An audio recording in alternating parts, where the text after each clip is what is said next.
Hola a todos y bienvenidos. Hoy continuaremos con la segunda parte de nuestro tema sobre la justificación de la empresa de la conquista.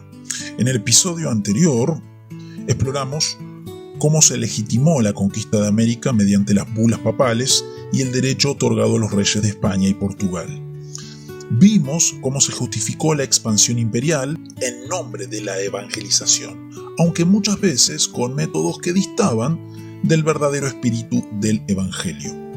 Hoy nos adentramos en una figura clave que levantó su voz contra los abusos cometidos en nombre de esa empresa: Fray Bartolomé de las Casas. Analizaremos su testimonio, su defensa apasionada de los pueblos originarios y cómo su teología y visión del evangelio contrastaban con la justificación imperial dominante. Acompáñenme en este episodio donde historia, conciencia cristiana y misión se entrelazan en uno de los capítulos más intensos y provocadores del cristianismo en América. Comencemos. La historia de las casas ha sido objeto de largas controversias, sobre todo por cuanto se le culpa de haber creado o al menos difundido la leyenda negra acerca de la conquista. Por lo general, quienes toman tal actitud son historiadores católicos españoles que tratan de borrar la mancha de los abusos condenados por las casas, sin percatarse de que si hay alguien de quien la Iglesia Católica Española debería gloriarse, ese alguien es precisamente Fray Bartolomé de las Casas. Nacido en Sevilla en 1474 y tras licenciarse en leyes, Bartolomé de las Casas partió de su ciudad natal en 1502 con la flota que los reyes católicos enviaron a América al mando de Nicolás de Obando cuando Colón estaba en desgracia. Durante 10 años, el licenciado sevillano vivió en la Española, donde recibió un grupo de indios en encomienda y donde, al igual que los demás encomendaderos, se dedicó a disfrutar del producto del trabajo de los indios sin ocuparse de su bienestar ni de su evangelización. 8 años llevaba las casas en Santo Domingo cuando llegaron los dominicos. Al año siguiente, el cuarto domingo de Adviento de 1511, es decir, inmediatamente antes de la Navidad, el sacerdote dominico Antonio Montesinos predicó un sermón contra los abusos de que los indios eran víctimas. Fue un sermón fulminante que causó gran revuelo en toda la colonia. Las autoridades y demás interesados trataron de hacer callar a los dominicos que apoyaron a Montesinos. La disputa llegó pronto a la corte española, donde ambas partes argumentaron en defensa de sus posiciones. Por primera vez se comenzó a cuestionar seriamente el modo en que se llevaba a cabo la empresa americana. Mientras tanto, el licenciado Las Casas había sido ordenado sacerdote sin que se sepa exactamente la fecha, aunque al parecer fue el primero en recibir órdenes en el Nuevo Mundo. Pero en la cuestión que se debatía entre los dominicos y los colonos, Las Casas o bien guardaba silencio o bien tomaba el partido de los colonos. Fue en Pentecostés, en 1514, que Las Casas tuvo una verdadera conversión en lo que al trato de los indios se refería. A partir de entonces, la fe cristiana le pareció radicalmente incompatible con el modo inhumano en que los españoles trataban a los indios. Y no tuvo reparo en decirlo ni en tomar el partido de los dominicos en la polémica que el sermón de Montesinos había iniciado. Al año siguiente, en compañía de Montesinos, regresó a España, donde logró el apoyo del cardenal Cisneros, a la sazón regente por Carlos V. Cisneros lo envió de regreso a las Indias con una comisión de jerónimos que debía investigar el trato dado a los indios. Pero la mala opinión que varios de los miembros de la comisión tenían de los indios y sus actitudes apaciguadoras para con los encomenderos llevaron a Las Casas a romper con la comisión y regresar a España, donde continuó su apasionada defensa de los indios. Quizá para deshacerse de él o quizás para darle una oportunidad de probar sus teorías acerca del mejor modo de evangelizarlos, las autoridades españolas le otorgaron un territorio que evangelizar en Cumaná, en lo que hoy es Venezuela.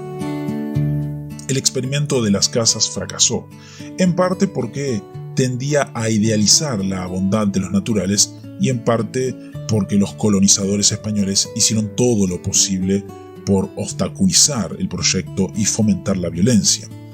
A la postre, cuando los indios se rebelaron, Las Casas abandonó el proyecto y se refugió entre los dominicos de la Española. Allí se unió por fin a la Orden de Santo Domingo y pasó varios años dedicado a las labores literarias. Tras 12 años en Santo Domingo, Las Casas partió para el Perú, pero el mal tiempo lo obligó a desembarcar en Nicaragua. Los colonizadores de esa región reaccionaron de tal modo a sus ideas acerca de los indios que tuvo que huir a Guatemala. Trató entonces de aplicar su teoría de que el evangelio debía predicarse pacíficamente, pero los indios, que no conocían de los españoles más que el pillaje y la opresión de que eran objeto, no se mostraron dispuestos a escucharlo.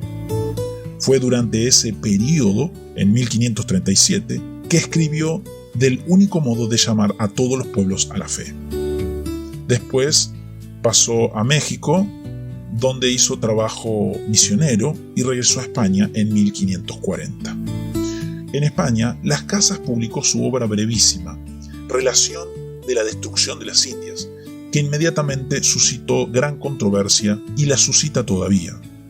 Se trata de una narración de lo acaecido en las Indias a raíz de la llegada de los españoles.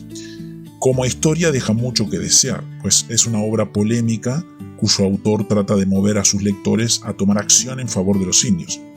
Los números se exageran a veces y no cabe duda de que Las Casas escogió los incidentes que mejor podrían conmover a sus lectores. Pero esto no quiere decir que su información fuera falsa, como lo han pretendido historiadores a quienes molesta el hecho de que el libro de Las Casas haya servido después a los intereses de los enemigos de España.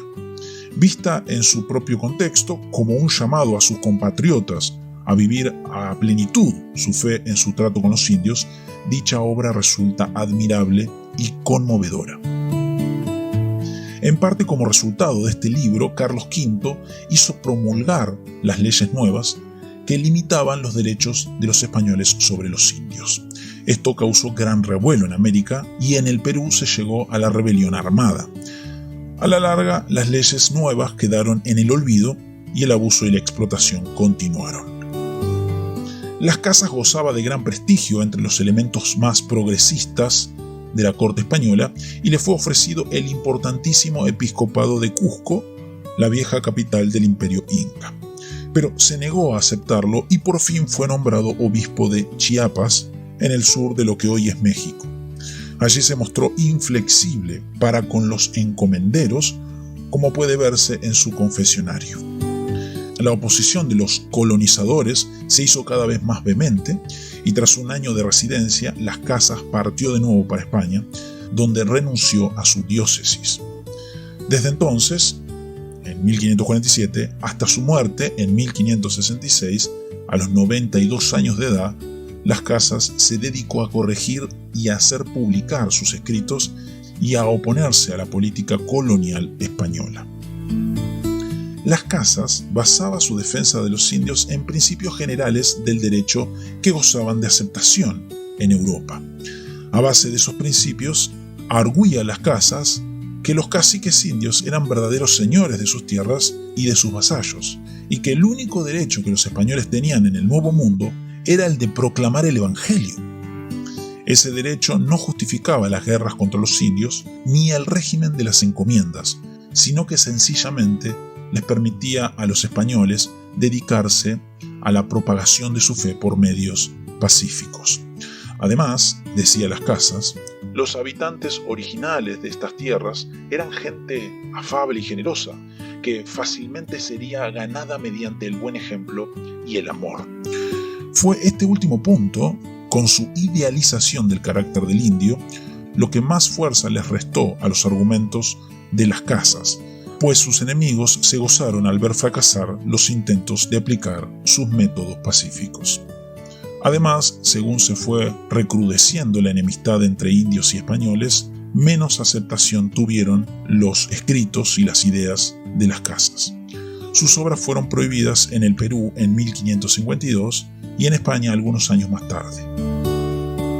A mediados del siglo siguiente, la Inquisición prohibió la lectura de las obras de Las Casas. Y así concluimos esta segunda parte dedicada a la figura de Fray Bartolomé de Las Casas, un hombre que, en medio de un contexto de conquista, opresión y abusos, se atrevió a levantar su voz en defensa de la dignidad humana y del verdadero espíritu del Evangelio. Su lucha incansable por los derechos de los pueblos originarios fue una denuncia profética contra un cristianismo que había sido secuestrado por el poder imperial y los intereses económicos. Las Casas nos recuerda que el Evangelio no se impone con fuerza ni se mezcla con la violencia. El reino de Dios no avanza con espada, sino con la palabra, no por la autoridad de los reyes, sino por el poder soberano de Dios que obra por medio del Espíritu. Y esto nos lleva a lo esencial. El Evangelio no es una herramienta para justificar empresas humanas, sino la buena noticia de que Cristo murió por pecadores, resucitó al tercer día y reina con poder. No hay salvación por medio de ninguna institución ni obra humana, sino únicamente por gracia, por medio de la fe en Jesucristo, el único mediador entre Dios y los hombres. El hombre no puede salvarse a sí mismo y toda justicia propia es como trapo de inmundicia ante Dios. Pero Dios, en su misericordia, ha provisto una justicia perfecta en su Hijo y nos llama al arrepentimiento y a la fe. Te invito hoy, donde quiera que estés, a examinar tu vida a la luz de la palabra y a confiar no en justificaciones humanas, sino en la justicia perfecta de Cristo imputada a los que creen. Porque como dice Gálatas 2:16, sabemos que el hombre no es justificado por las obras de la ley, sino por la fe en Jesucristo. Gracias por acompañarme en este episodio. Nos encontraremos en la próxima entrega, donde seguiremos desentrañando la historia del cristianismo con mirada crítica, fiel a las Escrituras y al Señor de la historia. Hasta la próxima.